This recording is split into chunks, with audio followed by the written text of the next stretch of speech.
76% des Guinéens se sentent libres d'exprimer leurs opinions.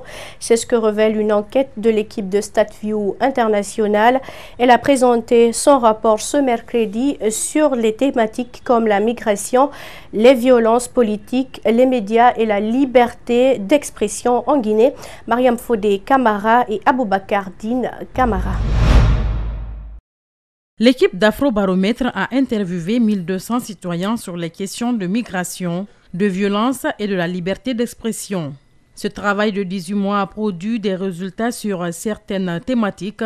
Pour ce qui concerne la migration, 34% des Guinéens envisagent de quitter pour des raisons qui s'expliquent par leurs conditions de déplacement dans la sous-région, de difficiles voire de très difficiles. Ça, c'est l'avis de 70% des Guinéens.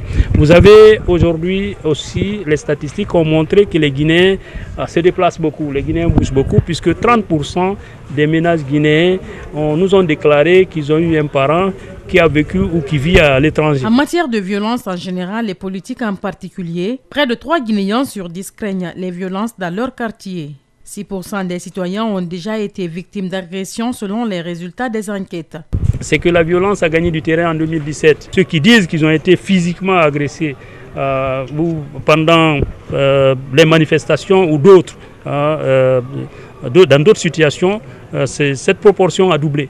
76 des interviewés se sentent libres d'exprimer leur opinion, contre 24% qui pensent le contraire. La radio, étant le média informatif, est suivie par 77% des Guinéens, soit 32% de la radio rurale, 14% pour Espace FM et la RTG, 1%. Et quand on regarde l'audimat, on a été surpris, mais peut-être pas beaucoup, parce qu'on a constaté que le tiers, en tout cas la majorité des Guinéens, nous ont déclaré que leur principale source d'information, ce sont les radios rurales. Ce sont les radios rurales. Et vous avez ensuite Espace, qui est écouté, donc qui vient en deuxième position, suivi de la RTG et de RFI. Afrobaromètre est à sa 6e série d'enquêtes dans plus de 30 pays africains, en attendant la 7e qui est en cours. Fondé en 1999 pour développer la logistique, Modio Transport a déjà gagné la confiance de Total Guinée parce qu'elle assure tout, sinon presque tout, le transport de carburant de Total Guinée. Et aujourd'hui, cette société Modio Transport qui évolue dans la logistique compte s'investir dans le transport des mines. Plus de détails dans ce public reportage signé Mabadou Saliouba et Salifouli Fossissé. Modio Transport évolue dans la logistique et avait commencé cette activité avec seulement 7 camions. C'était en 1999. Aujourd'hui, la société compte 300 camions et assure en grande partie le transport des produits de Total Guinée. 20 ans d'expérience dans la logistique et une grande commodité, la société veut se lancer dans le transport des produits miniers. Et ces garages qui réunissent tous les services avec des pièces de rechange sont prêts pour cette nouvelle aventure qui vise d'une part à promouvoir le contenu local. Nous essayons de travailler aussi pour employer beaucoup de jeunes venus des régions et nous avons mis en place une centre de formation certifiée sur Modio pour essayer de faire une prestation aux miniers, à toutes les entreprises pour la formation des cadres de logistique, de la mécanique et tout ce qui concerne le transport chez Modio Transport. Pour réussir cette nouvelle aventure, Modio Transport a déjà mis en place une direction chargée uniquement du transport de la bauxite. Cette nouvelle direction compte aujourd'hui 24 camions et une flotte de plusieurs autres camions est en cours de route. Et puisqu'il n'y a pas de logistique sans sécurité, Modio Transport a pris des mesures. Nous sommes passés des camions d'occasion à presque 9, des camions neufs pour tout type de travaux. Et aujourd'hui, on fait du levage, on fait de la logistique, on fait de l'entreposage. On a évolué. Et pour éviter les accidents et assurer la sécurité des produits, une équipe est mise en place pour surveiller le mouvement de tous les camions à partir d'une cellule de veille. Ne dépassons pas 30 km/h ou 50, voire même 40.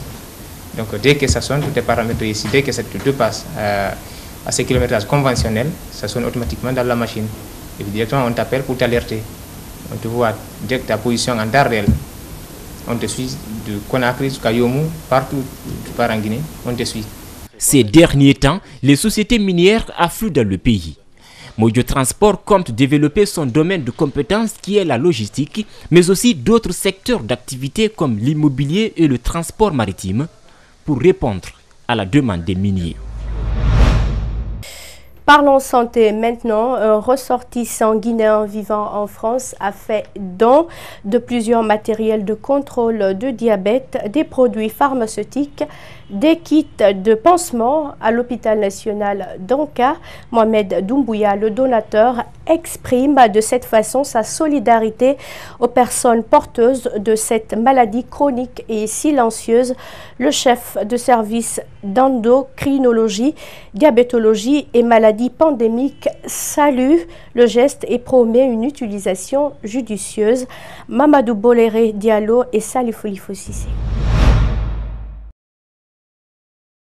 Depuis le décès de sa mère des suites du diabète en 2013, ce jeune ressent la souffrance des personnes porteuses de cette maladie. Désormais, il compte les assister à travers ses moyens et connaissances. C'est ainsi qu'il a collecté un important lot de matériel depuis la France pour le service de diabétologie de l'hôpital national d'Anka.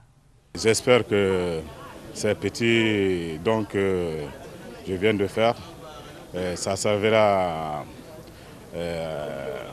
à améliorer le quotidien un peu des patients qui sont sur place. Et j'essaierai aussi de continuer davantage à faire ce même geste et j'encourage d'autres aussi de faire la même chose que moi. Quelques patients ont bénéficié de lecteurs de glycémie. Cet étudiant vient de faire son diagnostic au diabète. Jusque-là, il n'avait pas une machine de contrôle. Aujourd'hui, je suis très content d'avoir des appareils pour les maladies. Le diabète, une maladie qui tue à petit feu. L'ancien préfet de Boké en a profité pour conseiller les patients d'éviter le stress et de faire confiance aux médecins. À ce jour, une trentaine de personnes sont hospitalisées au service d'endocrinologie, diabétologie et maladies pandémiques de Donka. Pour ce responsable, c'est un acquis important pour son service. Le geste que M. Doumbouya a fait, c'est un geste patriotique et nous lançons un appel à tous les patriotes. Le gouvernement fait beaucoup de choses dans le cadre du diabète. Il y a un programme du diabète, mais le nombre de diabétiques, on ne peut pas, au jour d'aujourd'hui, la prévalence du diabète est énorme. Les diabétiques méconnus sont énormes et quand on a des appuis comme ça, nous ne faisons que les remercier. Ce médecin explique qu'un comité de gestion de ces dons sera mis en place pour une meilleure répartition. Les unités de diabétologie à l'intérieur du pays auront leur part, promet-il. Un accident de la circulation s'est produit dans la soirée d'hier à Sonfonia Afrikoff.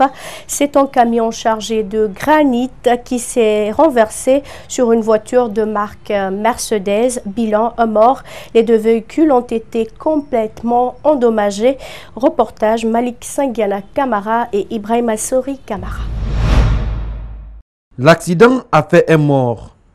Le vieux Fodé Sidibé, la victime venait d'accomplir son devoir religieux à la mosquée en compagnie de son ami Mbemba. Ce dernier est surpris d'entendre la nouvelle.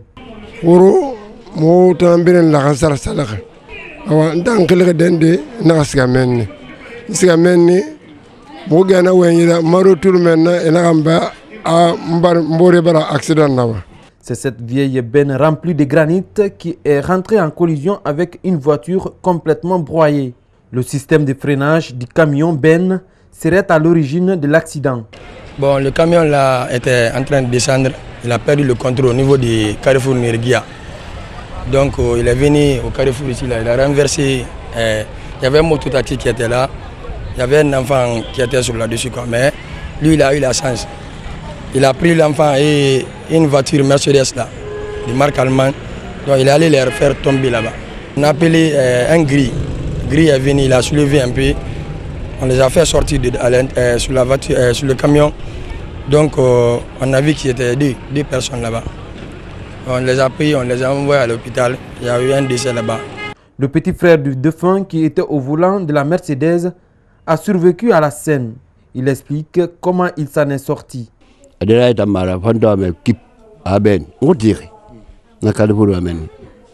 ben fa aden kamuma mais quel fait 16h ha 20h gri na kampa ena été amambola do kamuma ena été amambola do kamuma e fa été kana jono ha be moli mbambela kana so aden kan tamma mbara bole bole hanko e ballo mbambela kana so ke na santarama pade ke mbele ke awam nyamno wende no no ay ki dan disono.